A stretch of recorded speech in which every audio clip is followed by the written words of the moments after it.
Hi friends, welcome to my channel Priya ideas. இன்னைக்கு நாம எல்லாருக்கும் பிடிச்ச மாதிரி ஒரு டேஸ்டி அண்ட் யம்மியான வெஜிடபிள் பிரியாணி எப்படி செய்யறதுன்னு பார்க்கலாம்.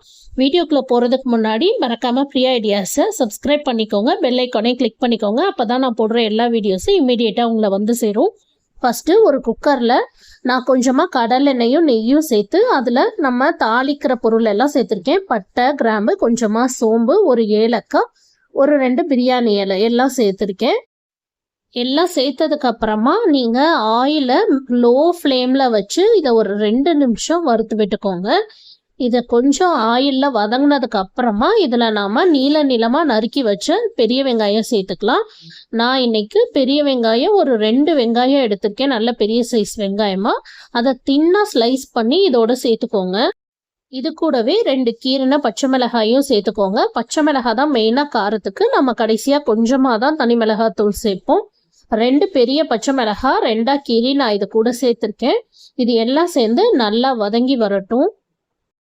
வெங்காயம் நல்லா லைட் ப்ரௌன் கலர்ல வதங்கிடுச்சு. இப்போ இது கூடவே நான் ஒரு 1.5 டீஸ்பூன் அளவுக்கு இஞ்சி பூண்டு பேஸ்ட் சேர்த்திருக்கேன். இதையும் சேர்த்து அது பச்சை வாசனை போகிற வரைக்கும் நல்லா வதக்கி விட்டுக்கோங்க. அடுப்பு லோ ஃப்ளேம்லயே வச்சுக்கோங்க. இஞ்சி பூண்டு பேஸ்ட் பச்சை வாசனை போனதுக்கு அப்புறமா இதுல ஒரு கைப்பிடி அளவுக்கு மல்லி, புதினா 2ஐயும் நல்லா கழுவி பொடியா கட் பண்ணி வச்சிருக்கேன். அதையும் சேர்த்துக்கோங்க. பிரியாணில நம்ம மல்லி, புதினாவை இந்த ஸ்டேஜ்லயே சேர்த்தரணும். கடைசியா சேர்த்தீங்கன்னா அதோட ஃப்ளேவர் தனியா வந்து தெரியும். அது பிரியாணி கூட அந்த மசாலா கூட நல்லா மிக்ஸ் ஆயிருக்காது. அதனால வெங்காயம் போட்டதுக்கு அப்புறமே மல்லி, புதினாவை போட்டு நம்ம நல்லா வதக்கிடலாம். மல்லி, புதினா நல்லா வதங்கிடுச்சு. இப்போ நாம இந்த ஸ்டேஜ்ல இதுல கட் பண்ணி வச்ச வெஜிடபிள்ஸை சேர்த்துக்கலாம். நான் இன்னைக்கு கேரட், பீன்ஸ், பச்சை பட்டாணி, உருளைக்கிழங்கு இது எல்லாத்தையுமே சேர்த்துக்கிறேன். எல்லாம் சேர்ந்து ஒரு 1.5 கப் அளவுக்கு நான் சேர்த்திருக்கேன். இதை நல்லா மிக்ஸ் பண்ணிட்டு சிம்ல வச்சு மூடி போட்டு ஒரு 3/4 பதம் அளவுக்கு இதை வேக விட்டுடலாம். ஏன்னா நம்ம அரிசி வந்து ரொம்ப ஃபாஸ்டா குக் ஆயிடும், ஆனா வெஜிடபிள்ஸ் அவ்வளோ சீக்கிரம் குக் ஆகாதுங்கிறதுனால இந்த மாதிரி நம்ம 3/4 வெஜிடபிள்ஸ் குக் ஆனதுக்கு அப்புறம் அடுத்து செய்ய வேண்டியதெல்லாம் செஞ்சுக்கலாம். இப்ப பாருங்க, வெஜிடபிள்ஸ் நல்லா குக் ஆகி சுருண்டு வந்திருக்கு. இப்போ இந்த ஸ்டேஜ்ல நாம கட் பண்ண தக்காளி 2 சேர்த்துக்கலாம். தக்காளியை ஃபர்ஸ்டே சேர்த்துட்டீங்கன்னா வெஜிடபிள்ஸ் நல்லா குக் ஆகி வராது, இந்த மாதிரி சுருண்டு வதங்கி வராது. அதனாலதான் நம்ம வெஜிடபிள்ஸ் சேர்த்ததுக்கு அப்புறமா இந்த தக்காளியை சேர்க்கிறோம். தக்காளி சேர்த்துட்டு அது நல்லா வதங்கிறதுக்காக கொஞ்சமா இதுல தூளுப்பு கூட சேர்த்துக்கலாம். எல்லாம் சேர்த்து நல்லா மிக்ஸ் பண்ணி விட்டுருங்க. இப்போ தக்காளியும் நல்லா வதங்கி வந்துடுச்சு. இந்த ஸ்டேஜ்ல நம்ம மசாலா எல்லாம் சேர்த்துக்கலாம். நான் இன்னைக்கு தனி மிளகாய் தூள் ஒரு 1.5 டீஸ்பூன் அளவுக்கு சேர்த்துக்கிறேன். ஆல்ரெடி நம்ம பச்சை மிளகாய் சேர்த்துருக்கோம், அதனால காரம் பார்த்து சேர்த்துக்கோங்க. இது கூட கரம் மசாலா ஒரு 1/2 டீஸ்பூன் அளவுக்கு சேர்த்துக்கலாம். உங்களுக்கு அந்த பிரியாணி மசாலா வாசம் இன்னும் கொஞ்சம் வேணும்னு தோணுச்சுன்னா ஒரு டீஸ்பூன் அளவுக்கு கூட நீங்க சேர்த்துக்கலாம். இது கூடவே ஒரு டீஸ்பூன் அளவுக்கு மல்லித்தூளும் சேர்த்துக்கலாம்.